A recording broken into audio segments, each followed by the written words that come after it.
BPSC Bihar public service commission. दोस्तों, BPSC क्या है और इसके अंतर्गत कौन कौन सी परीक्षाएं आयोजित की जाती है? मुख्य रूप से कंबाइंड परीक्षा के संबंध में मैं एक संक्षिप्त जानकारी दूंगा ताकि आप भी बीपीएससी द्वारा आयोजित किए जाने वाले संयुक्त प्रतियोगी परीक्षाओं के संबंध में जानकारी हासिल कर सकें। जिस प्रकार से संघ सरकार में अर्थात केंद्र सरकार ने संघ लोक सेवा आयोग की स्थापना की और उसके तहत राष्ट्रीय स्तर के पदाधिकारियों की नियुक्ति की जाती है, ठीक उसी प्रकार से भारत के प्रत्येक राज्यों को यह अधिकार दिया गया था यह है कि वे भी अपने राज्य स्तरीय पदाधिकारियों की नियुक्ति के हेतु अलग अलग आयोग का गठन कर सकते हैं। बिहार सरकार ने भी बीपीएससी का अर्थात बिहार पब्लिक सर्विस कमीशन का गठन किया था और उसके तहत राज्य स्तरीय सभी क्षेत्रों के, चिकित्सा क्षेत्र के, इंजीनियरिंग क्षेत्र के, कॉलेज क्षेत्र के उच्च अधिकारियों पदाधिकारियों की नियुक्ति बीपीएससी के अंतर्गत की जाती है और की जाती रही है। यही बीपीएससी संयुक्त प्रतियोगिता परीक्षा अर्थात कंबाइंड सिविल सर्विस के नाम से आमतौर पर प्रति वर्ष परीक्षाएं आयोजित करती है, जिसे हम सामान्य बिहार पब्लिक सर्विस कमीशन की परीक्षा भी कहते हैं। मैं बीपीएससी की जिस परीक्षा के संबंध में चर्चा करने जा रहा हूं उस परीक्षा के अंतर्गत मुख्य रूप से एसडीएम, डीएसपी, बीडीओ, रजिस्ट्रार आदि पदों पर भर्तियां की जाती हैं और बीपीएससी इस संबंध में प्रति वर्ष विज्ञापन प्रकाशित करती है, जैसे 60वीं, 61वीं, 62वीं, 63वीं, 64वीं, 65वीं, 66वीं अर्थात 66वीं तक विज्ञापन प्रकाशित कर चुकी है, यानी कि प्रति वर्ष नियमित परीक्षाएं ली जाती हैं। हम देखेंगे कि इसका सामान्य सिलेबस क्या है और इसके अंतर्गत किन किन बातों पर ध्यान देना पड़ता है। बीपीएससी मुख्यतः इन पदों पर भर्ती हेतु 3 चरणों में परीक्षाओं का आयोजन करती है। त्रिस्तरीय चरण का पहला चरण पीटी अर्थात प्रीलिमिनरी टेस्ट होता है, दूसरा चरण मेंस एग्जाम होते हैं और तीसरा चरण साक्षात्कार लिए जाते हैं। अर्थात जब आप पीटी में क्वालिफाई किए तो आप मेंस में शामिल होने का अधिकारी बनते हैं और जब मेंस परीक्षा में आप क्वालिफाइड करते हैं तो आप साक्षात्कार में शामिल होने के अधिकारी बनते हैं। हम देखेंगे कि पीटी में वस्तुनिष्ठ प्रकार के 150 प्रश्न शामिल होते हैं जो मुख्यतः सामान्य अध्ययन से संबंधित होते हैं। अर्थात पीटी यदि आपको क्वालिफाई करना है तो आपको सामान्य अध्ययन पर पकड़ बनानी होगी, यानी कि वस्तुनिष्ठ प्रश्नों का अध्ययन, और इसके अंतर्गत सभी क्षेत्रों से प्रश्न पूछे जाते हैं। मुख्य परीक्षा हेतु आपको 3 प्रकार के विषयों का अध्ययन करना पड़ता है और जिसमें जीएस, के दो पेपर होते हैं, 1 और 2, और दोनों 300 नंबर के होते हैं, 300 अंक के होते हैं, और एक वैकल्पिक विषय होता है जो भी 300 नंबर का होता है।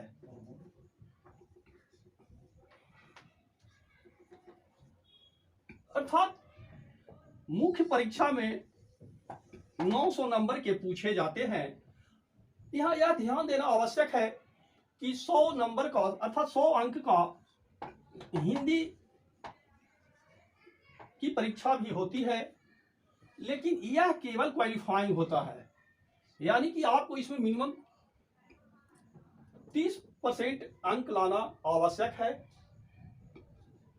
लेकिन ये 300 नंबर और 300 नंबर और वैकल्पिक विषय के 300 नंबर, ये 900 नंबर में आप जो भी अंक लाते हैं उस अंक के आधार पर मुख्य परीक्षा में आपको उत्तीर्ण किया जाता है। जब आप मुख्य परीक्षा में सफल हो जाते हैं तो आपको साक्षात्कार के लिए आमंत्रित किया जाता है, और साक्षात्कार कुल 120 अंकों का होता है। फाइनल रिजल्ट आपको 900 की मुख्य परीक्षा और 120 अंकों के साक्षात्कार दोनों को जोड़कर दिया जाता है। इस प्रकार हम देखते हैं कि पीटी केवल क्वालिफाइंग होता है और इसके अंक नहीं जुटते हैं। अंक मेरिट का निर्धारण केवल मुख्य परीक्षा में आपके द्वारा हासिल किए गए अंक और साक्षात्कार में प्राप्त अंक को जोड़कर किया जाता है। अब हम देखेंगे कि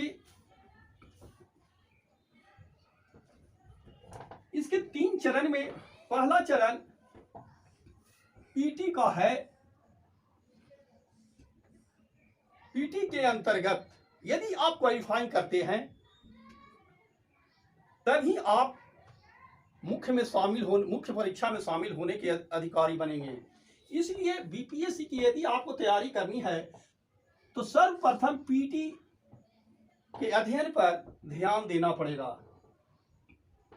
पीटी के अध्ययन में सामान्य अध्ययन से प्रश्न पूछे जाते हैं और वह 150 अंकों का होता है।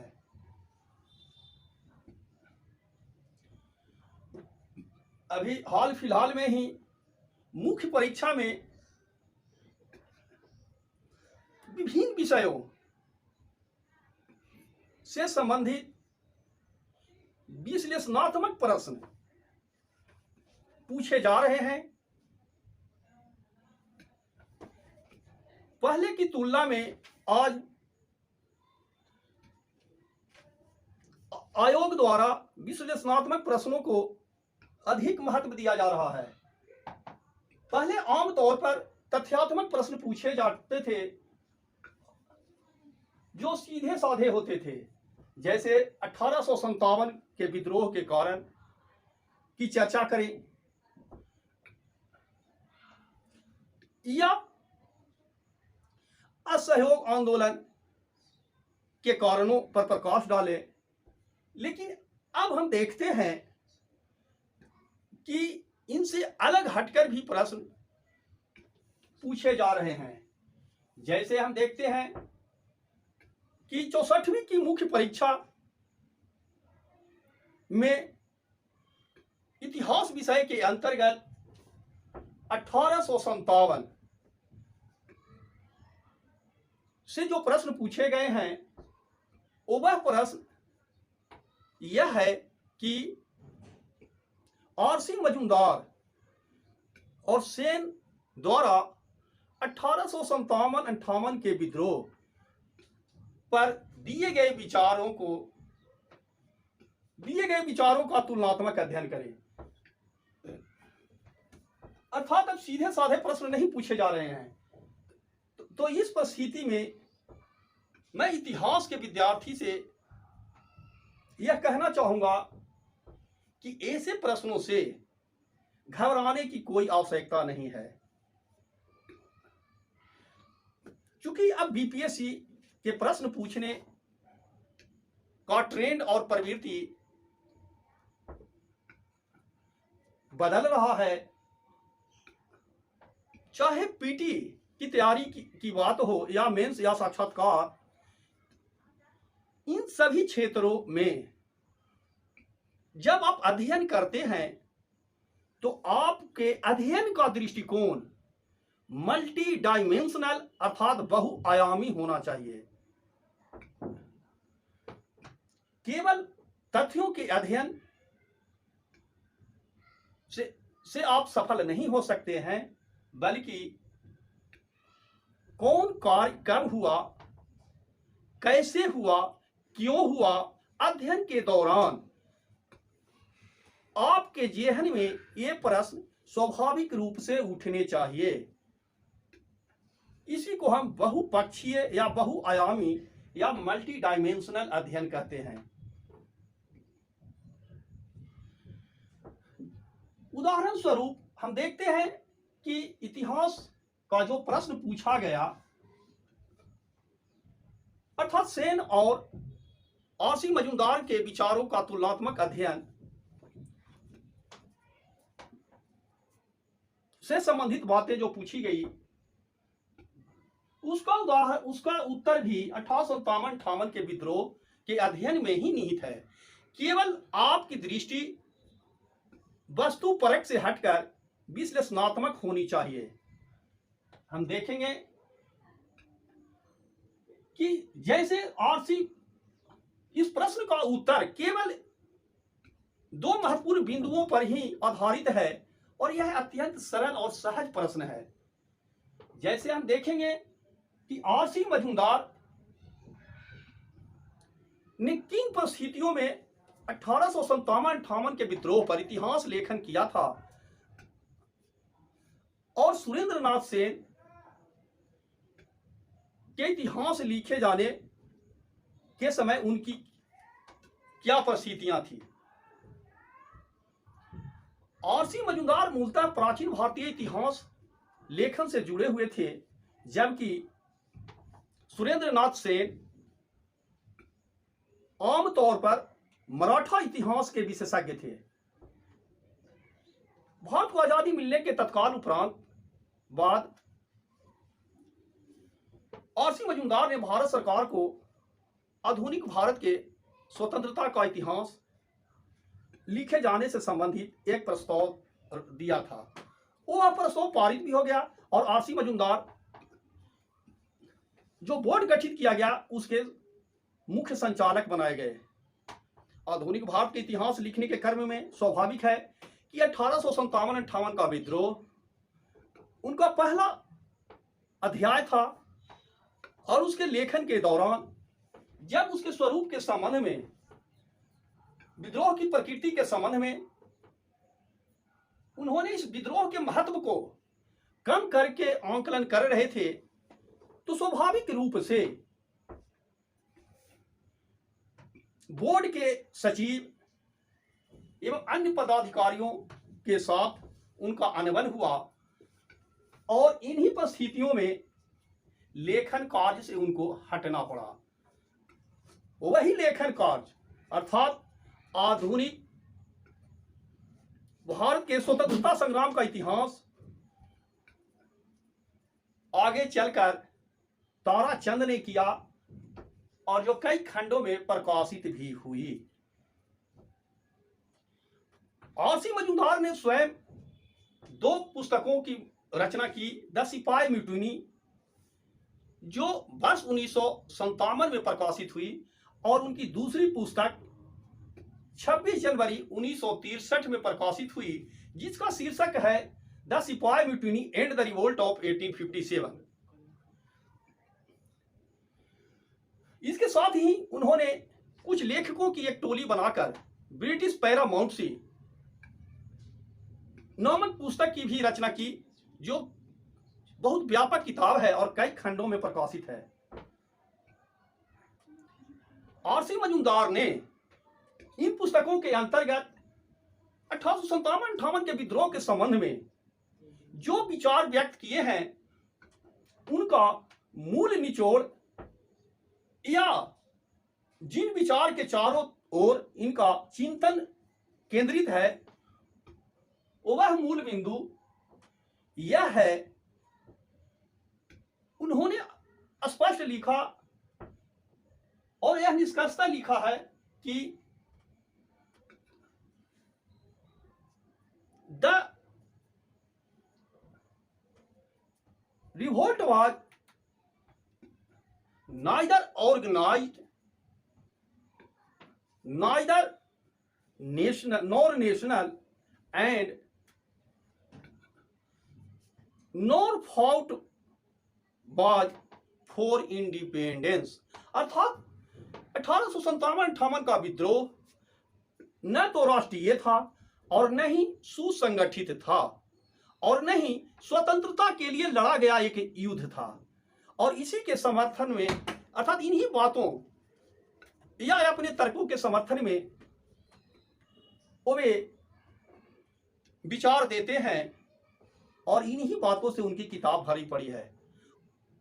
वहीं दूसरी ओर हम देखते हैं कि सुरेंद्रनाथ सेन जब वर्ष 1955 में संचालक मंडल से आरसी मजूमदार को भारत सरकार निकाल बाहर किया था तो इसकी जिम्मेवारी भारत सरकार ने एसएन सेन को दिया था। चूंकि वर्ष 1957 में 1857-58 के विद्रोह की शताब्दी वर्षगांठ मनाई जाने वाली थी और इस अवसर पर भारत सरकार भी 1857-58 के विद्रोह के संबंध में एक प्रामाणिक पुस्तक का प्रकाशन करना चाहती थी। इसी के मद्देनजर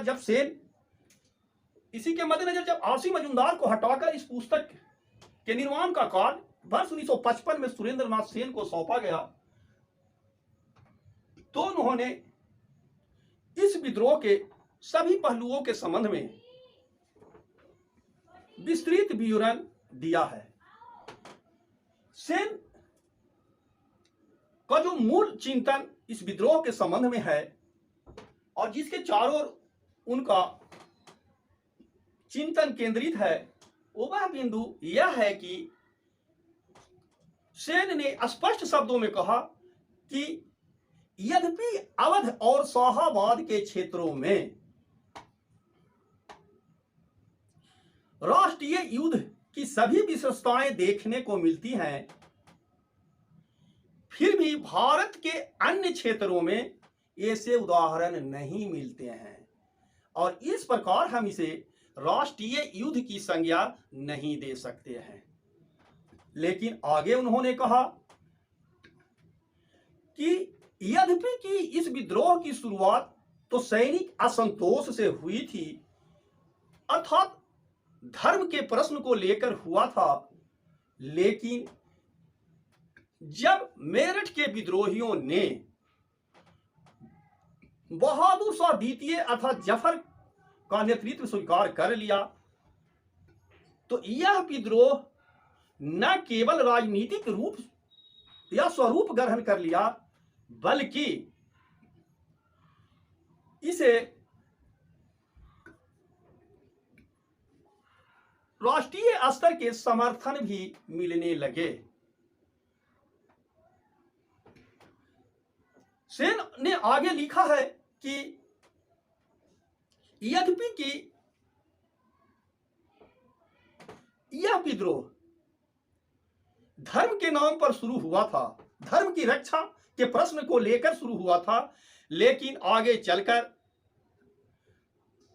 असैनिक आबादी भी इससे जुड़ने लगे अर्थात सामान्य लोग भी लोगों का भी इससे जुड़ाव होने लगा और धीरे धीरे भारत के एक बड़े भाग प्रभावित हुए। पश्चिमी बिहार से लेकर अवध, रुहेलखंड, बुंदेलखंड होते हुए पूर्वी पंजाब तक का क्षेत्र इस विद्रोह में शामिल हुआ था और सभी विद्रोहियों का एकमात्र लक्ष्य ब्रिटिश सत्ता को समाप्त कर पारंपरिक सत्ता को पुनर्स्थापित करना था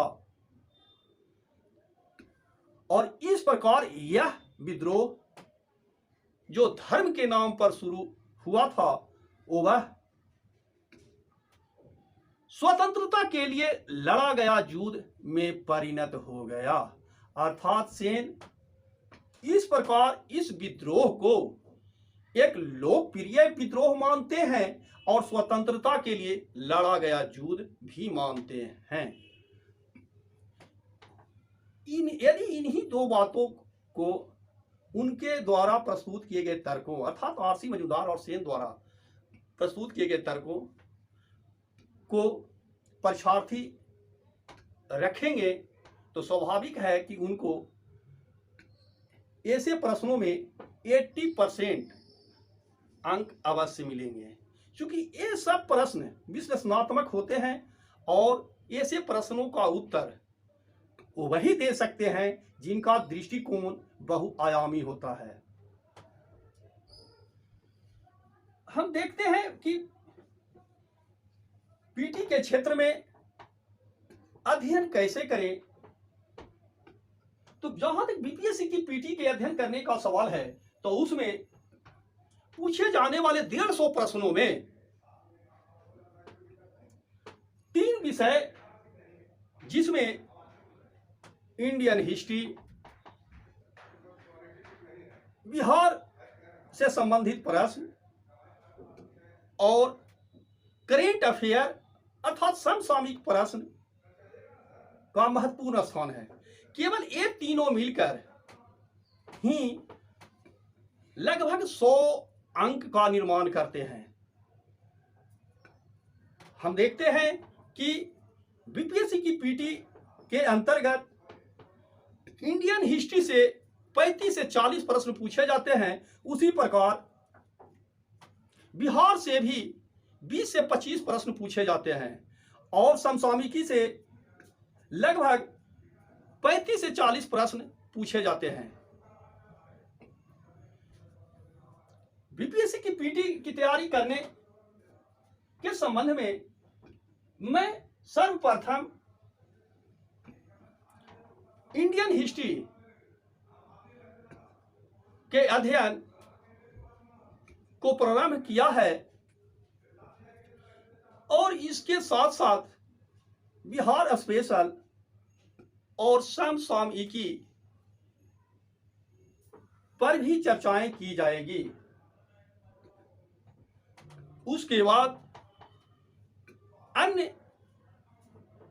क्षेत्रों से संबंधित बातों पर भी ध्यान दिया जाएगा।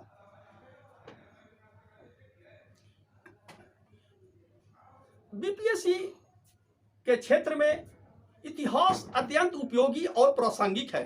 जहां हम देखते हैं कि प्रारंभिक परीक्षा में 35 से 40% तक प्रश्न अंकों का प्रश्न इतिहास से पूछे जाते हैं, वहीं मुख्य परीक्षा में जो जीएस के पेपर होते हैं उसमें भी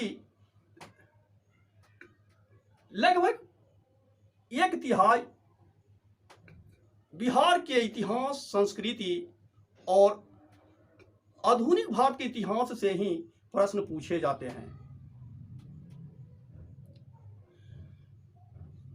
इस प्रकार हम देखते हैं कि बीपीएससी के अध्ययन में इतिहास अत्यंत प्रासंगिक है और यदि आप वैकल्पिक विषय के रूप में इसका चयन करते हैं तो आपके लिए और भी अधिक लाभकारी होगा।